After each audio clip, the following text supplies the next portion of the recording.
Assalamualaikum warahmatullahi wabarakatuh. Sampurasun Sobat Paru, jumpa lagi dengan saya Tabi dalam acara yang penuh edukasi, informasi, dan promosi, tentunya di channel Rumah Sakit Paru Dr. H.A. Rotinsulu.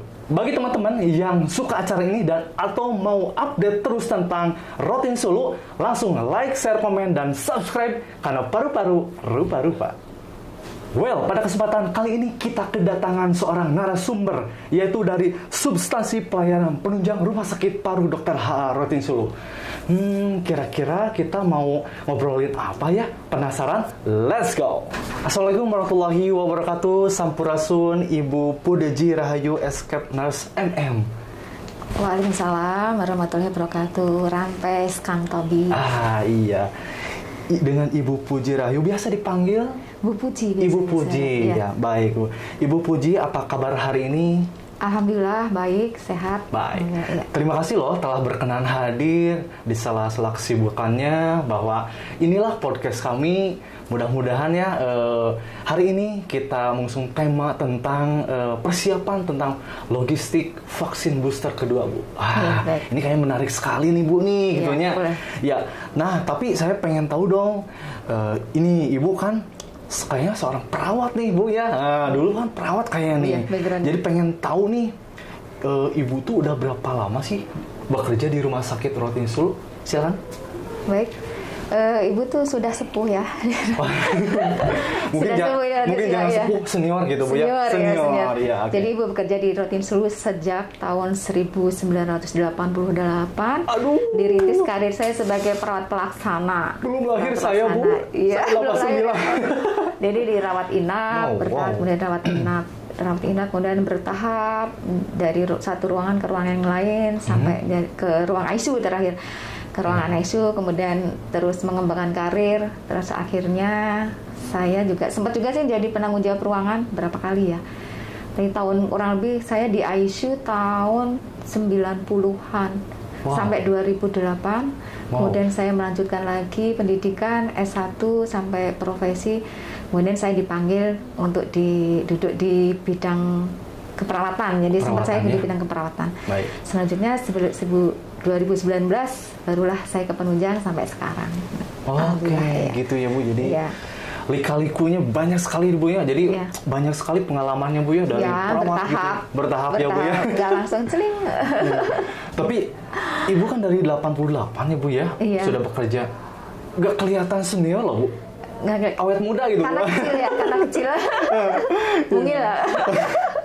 Oke, luar biasa Bu ya pengalamannya Bu ya. Terima kasih. Nah, sekarang Ibu di pelayanan penunjang ya Bu ya. Iya, betul. Oke. Saya pengen tahu apa sih penunjang atau pelayanan penunjang itu apa aja gitu Bu. Jadi pelayanan penunjang itu bagian integral dari Rumah Sakit Paru-Paru. Jadi yang mendukung tercapainya pelayanan yang paripurna. Jadi dengan adanya penunjang kita akan mendukung bagian lain atau dokter untuk dapat mendiagnosa. Jadi sangat menyempurnakan pelayanan. Kemudian penunjang ini kalau secara struktur organisasi kita ada di bawah Direktur Medik Keperawatan dan Penunjang. Nah, pelayanan penunjang ini dibagi dua sebenarnya. Jadi ada pelayanan penunjang medik, ada pelayanan penunjang non medik. Masing-masing rumah sakit berbeda bagaimana mereka menyusun di dalam struktur organisasi pelayanan penunjang. Kalau di Rotinsulu kebetulan yang unit yang ada di bawah pelayanan penunjang itu ada 5 unit.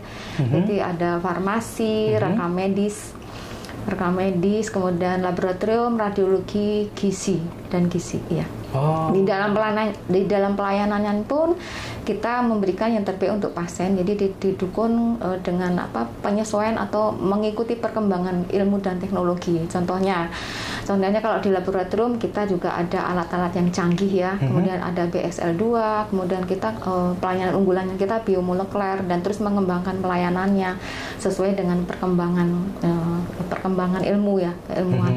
Di radiologi juga sama seperti itu. Jadi di situ ada USG. Kalau USG-nya udah paling canggih di kita. USG-nya udah 4 dimensi ya. 4 dimensi di kita. Dan CT scan-nya pun itu 128 slice gitu. Ya, jadi ya luar biasa sih. Sangat bagus untuk Rotinsulu. Oke, bentar Bu nih, saya masih takutnya keliru saya nih. Jadi bagi apa substansi pelayanan penunjang ini di dalam struktur organisasinya dibagi dua ya Bu ya. Ada non penunjang sama pelayanan penunjang medik sama mediknya Bu ya. Jadi gini, gimana? Kita di bawah Direktur Medik Keperawatan dan Penunjang. Okay. Di dalam penunjang ini kita ada penunjang medik dan non medik. Oh, gitu medik dan non medik ya. Artinya tadi instalasi-instalasi tadi seperti rekam medis, gizi, farmasi, apalagi ya Bu ya. Tadi itu di bawah adalah mitra dari pelayanan penunjang gitu ya Bu. Gitu. Ya memang sih saya kirain untuk lab itu bukan ke penunjang. Oh, ternyata bagian dari penunjang juga ya, mitra ya Bu ya. Radiologi juga ya Bu ya, di ronsen-ronsen gitu ya Bu ya. Oke, baik. Nah, saya pengen tahu nih Bu. Ibu di pelayanan penunjang itu apa sih yang Ibu lakuin? Nah, gitu Bu, di penunjang. Iya, kalau penunjang itu kan memiliki tugas, tugas dan fungsi. Ya, tugas kami itu dari perencanaan. Jadi perencanaan, kemudian pengendalian, pengawasan, kemudian mengevaluasi, kemudian mengevaluasi, monitoring itu udah pasti ya, pemantauan, monitoring, evaluasi, dan sampai pelaporan semua ke kegiatan pelayanan penunjang. Gitu, seperti itu. Oke, siap. Nah Bu, tadi banyak sekali ya Bu ya tugasnya, dan apalagi dua ya Bu ya, ada pelayanan medik sama non mediknya. Saya pengen tahu tadi Ibu pengelolaan Ibu. Pengelolaan dari vaksin lah. Kan itu kan bagian dari penunjang juga ya Bu ya. Nah, logistik apa yang kira-kira disiapkan Bu? Untuk apa? Kegiatan untuk vaksin? Vaksinasi gitu Bu. Oh, kegiatan vaksinasi. Kegiatan vaksinasi ini kebetulan di Rotinus Sulu kegiatannya dimulai Januari 2021 ya. Oke. Di awal-awalnya ya, waktu awal kita memberikan vaksinasi pada SDM kesehatan. Jadi kita bertahap mula-mula ya kita data jumlah tenaganya, tenaga SDM-nya berapa, kemudian kita mengajukan persurat ke Dinas Kesehatan Provinsi untuk untuk meminta logistik vaksin untuk SDM kesehatan. Terus selanjutnya kemudian dilanjutkan ke pemberian vaksin kepada masyarakat umum, diawali pemberian vaksinasi kepada lansia. Itu kegiatannya ya lumayan butuh kesabaran. Ketika awal-awal memberikan vaksin pada masyarakat ini yang susah, itu susah sekali. Mau memakai satu vial aja kan harus ada 11 orang ya saat itu ya. Betul. Kita harus nungguin 11 orang dulu. Kalau belum ada 11 orang kita sampai kita pulangkan gitu. Waktu awal-awal seperti itu karena satu vial waktu itu untuk 11 orang. Kalau nggak 11 orang kita takut ya kalau sampai ada sisa vaksin karena kita diaudit juga. Diaudit juga dalam pemakaian vaksinnya. Jadi dari tahun 2001 itu capaiannya itu 14.000, hampir 14.500 sasaran yang kita berikan vaksin yang untuk tahun 2021 ya. Jadi perencanaan tadi Bu, logistik tentang vaksin itu bagian dari substansi pelayanan penunjang juga ya Bu ya. Mungkin kaitannya dengan unit farmasi ya. Farmasi itu logistik mungkin. Sebenarnya di dalam kegiatannya justru ini langsung memberikan pelayanan. Sebenarnya kolaborasi ya Bu ya antar profesi ya. Jadi makanya dibentuk tim ya itu ya. Dokternya ada ya sebagai ini ya. Oke, perawat, kemudian penunjangnya pasti karena logistiknya tim supportnya dari farmasi itu Bu ya. Kita dibentuk gitu tim. Kita dibentuk tim. Tim itu ada perawat dan dokter. Mungkin kalau dokter semuanya bisa nyuntik ya, perawat juga semuanya bisa nyuntik. Tapi kalau di tim vaksin itu nggak semuanya bisa, nggak dibolehin nyuntik. Jadi yang dibolehin nyuntik dan dibolehin screening itu adalah mereka yang sudah bersertifikat.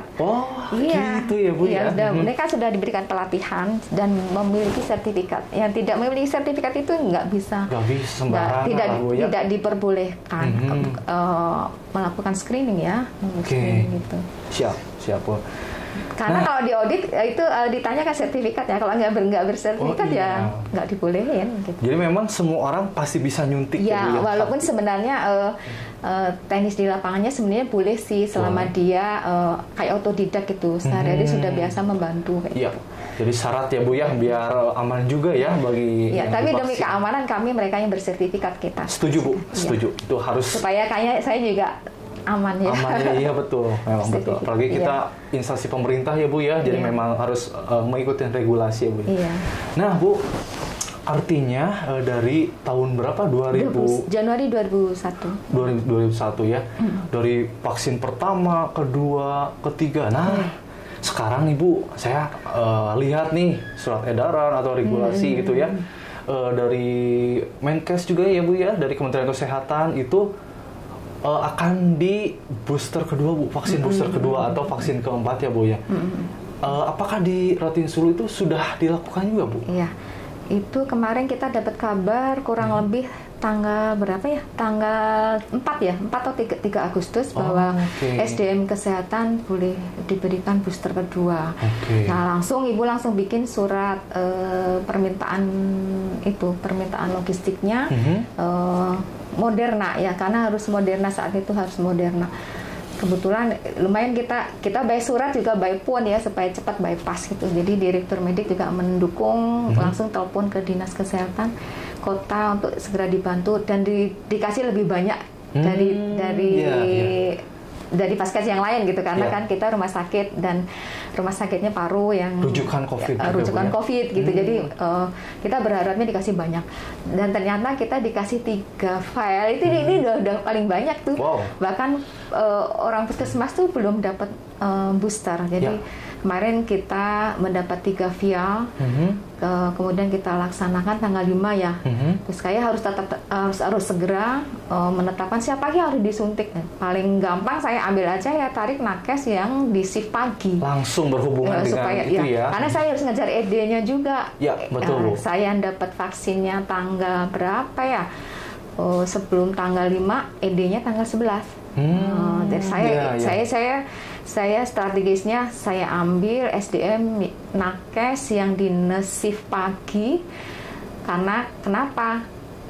Karena nanti pelaksanaannya kita jatuh di hari Jumat supaya mereka bisa istirahat di hari Sabtu dan Minggu.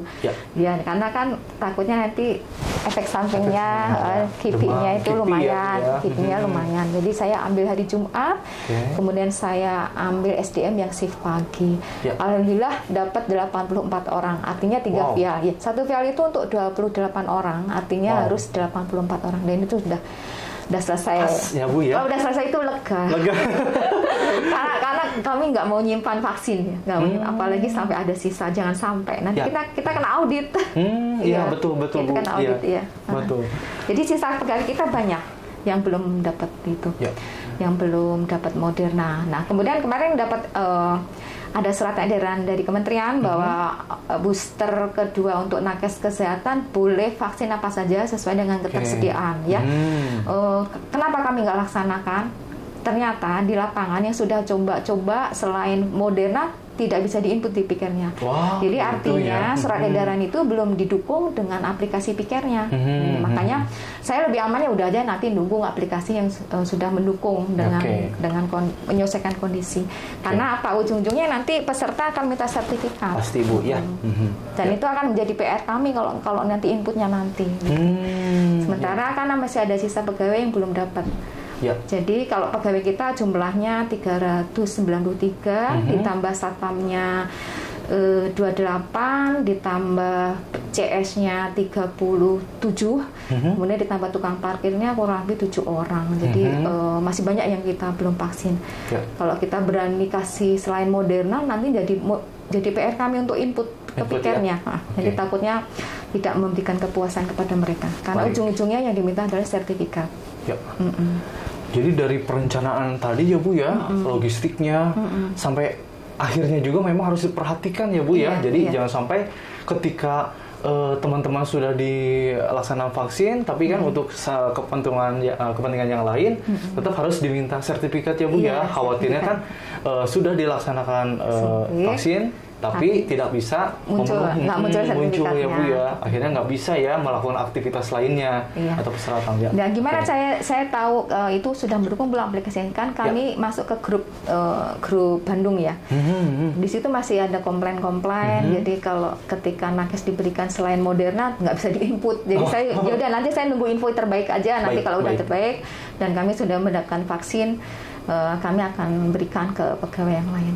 Kebetulan di kita kan kesediaan vaksinnya Pfizer, jadi sampai sekarang kami masih mengajak masyarakat untuk diberikan vaksin dengan Pfizer, baik itu 1, 2 ataupun ketiga. Oke. Taruh. Jadi vaksin ini bukan hanya buat nakes di rumah sakit ini ya Bu ya? Bisa pelayanan ke luar juga Bu? Iya, keluar. Masyarakat umum ya. Oke. Jadi caranya gimana Bu supaya bisa daftar ke sini Bu gitu?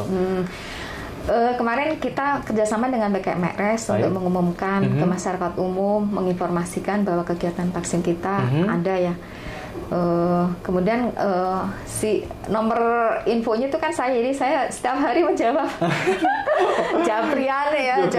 Jadi sekarang kita nggak menyediakan Google Form untuk pendaftaran, jadi kita langsung aja on the spot. Waktu awal-awal tahun 2001 kita pakai Google Form ya untuk pendaftaran. Online gitu ya, kita batasi sehari 75 orang, dan ternyata tuh yang datang cuma dikit, jadi malah repot, jadi mending enak on the spot gitu. Jadi orang yang memang benar-benar perlu ke sini Bu malah kehabisan kuota dulu gitu ya Bu ya. Kalau sampai kehabisan sih enggak. Enggak kuota untuk daftarnya gitu Bu ya. 70. Ya iya itu sempat ada yang menghalangi nggak bisa daftar kayak gitu. Akhirnya ya kami terima kok mereka yang udah datang, kita tetap layani. Luar biasa ya Bu. Ya jadi teman-teman nih Sobat Paru, bagi teman-teman yang berkenan nih nanti ya tinggal menunggu nih pengumuman dari pemerintah resminya ya. Jadi Rotinsulu juga memberikan kesempatan bagi yang berkenan untuk divaksin booster ke 1, 2, 2 dan 3 atau vaksin 1, 2, 3, 4 bisa di Rotinsulu gitu ya Bu ya. Sementara untuk nakes untuk SDM kesehatan kita masih melayani SDM kita sendiri dulu deh. Untuk booster kedua ya Bu ya. Booster keduanya kita SDM kita dulu yang kita prioritaskan. Prioritaskan ya. Iya. Siap. Nah Bu, ini Bu, ketika pengadaannya itu kan dari Dinas Kesehatan Bu, Kota Bandung atau Jawa Barat? Kalau kita mintanya ke Jawa Barat. Ke Jawa Barat ya Bu ya. Nanti dikelolanya oleh Dinas Kota. Dinas Kota gitu. Apakah kita terintegrasi dengan puskesmas terdekat Bu atau gimana? Iya. Distribusi vaksinnya kita di bawah puskesmas wilayah masing-masing. Wilayah masing-masing ya. Jadi bahkan petugas puskesmasnya sendiri belum pada dapat booster kedua, gitu belum dapat. Ya. Jadi yang diprioritaskan malah yang di rumah sakit. Kita dikasih 3 itu udah yang paling banyak. Wow. Itu se-Indonesia itu memang Moderna terbatas. Terbatas ya Bu. Siap lah. Nah Bu, ini mah ya berpendapat ya Bu ya. Ketika ada yang mau divaksin, vialnya itu cukup untuk misalkan Bu yang 75 orang yang daftar on the spot ke sini 80 Bu. Sering nggak menemukan seperti itu? Enggak, kita nggak sampai sih, nggak sampai kekurangan gitu. Kekurangan, ada ya terus ya. Kalau seandainya pun misalkan tinggal 1 dari awal mendaftar kita udah informasikan. Misalkan sisa vaksin kami tinggal segini Bu, paling bisa untuk sekian. Kalau boleh nunggu paling nanti nunggu yang gugur paling gitu. Gugur dalam artian tidak lulus screening gitu. Jadi ada kesempatannya ya gitu ya Bu. Apakah kondisi badannya itu sedang tidak fit gitu ya Bu ya dari dokter, jadi bisa di switch sama yang lain gitu Bu ya. Siap Bu. Kendala apa Bu yang dihadapi saat pelaksanaan vaksin? Kendala sih masih bisa diatasi ya semuanya. Paling saat awal-awal itu jaringan ya. Jaringan. Kalau awal-awal jaringan ketika piket nggak dibuka, saya udah halu-halu sebelumnya. Jadi ketika kita awal-awal memberikan vaksinasi kepada masyarakat, saya briefing dulu, briefing kepada masyarakat. Saat itu masyarakat masih banyak. Bapak Ibu, jika nanti ada gangguan jaringan, lebih baik nunggu jaringan itu pulih kembali atau berjalan dengan baik kembali, karena jangan sampai kami mengeluarkan sertifikat manual, karena kalau manual nanti menjadi PR kami. Kalau PR waktu itu kan setiap hari ya, jadi kalau PR-nya tiap hari saya punya PR, nanti takutnya nggak kaserok gitu. Jadi kan kasihan juga masyarakatnya nggak dapat sertifikat kayak gitu. Jadi paling baiknya sampai jam 10 kita tunggu jaringan itu pulih kembali. Itu awal-awal. Tapi segini sampai sekarang juga sudah oke ya, lebih stabil ya Bu ya. Untuk permintaan vaksin ya menyesuaikan saja sih. Kalau misalkan tinggal 1, saya masih berani lah besok membuka lagi. Karena 1 kan kalau untuk Booster kan 12 orang kalau Pfizer. 12 orang setengah dosis.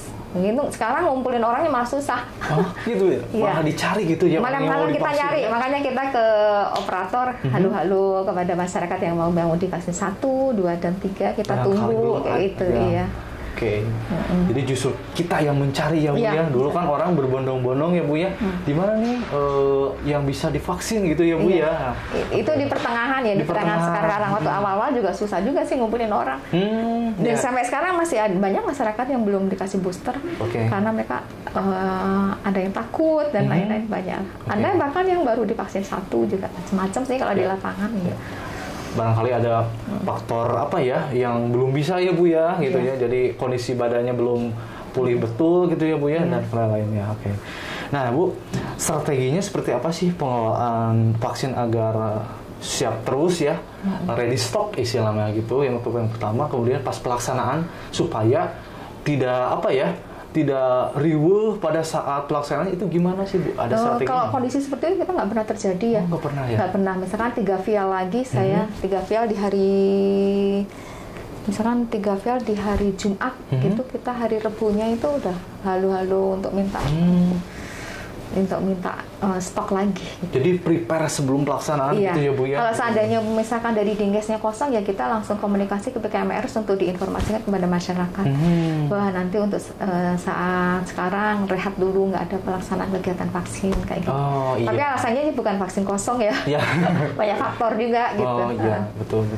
Banyak faktor dalam artian misalkan klinik vaksinnya digunakan untuk pelayanan yang lain misalkan gitu. Kalau Bu misalkan nih biar teman-teman Sobat Paru tahu juga nih ya. Pertama Bu, vaksin pertama Sinovac sama vaksin kedua ya. Kemudian yang ketiga tuh atau booster pertama adalah Moderna Bu.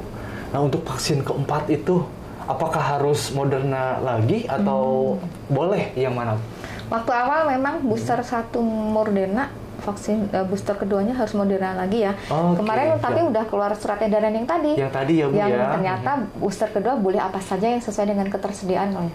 Tapi itu tadi aplikasi pikernya belum mendukung. Kalau booster satunya Moderna kita kasih Pfizer untuk booster keduanya nggak bisa diinput di pikernya. Jadi kami menunggu itu.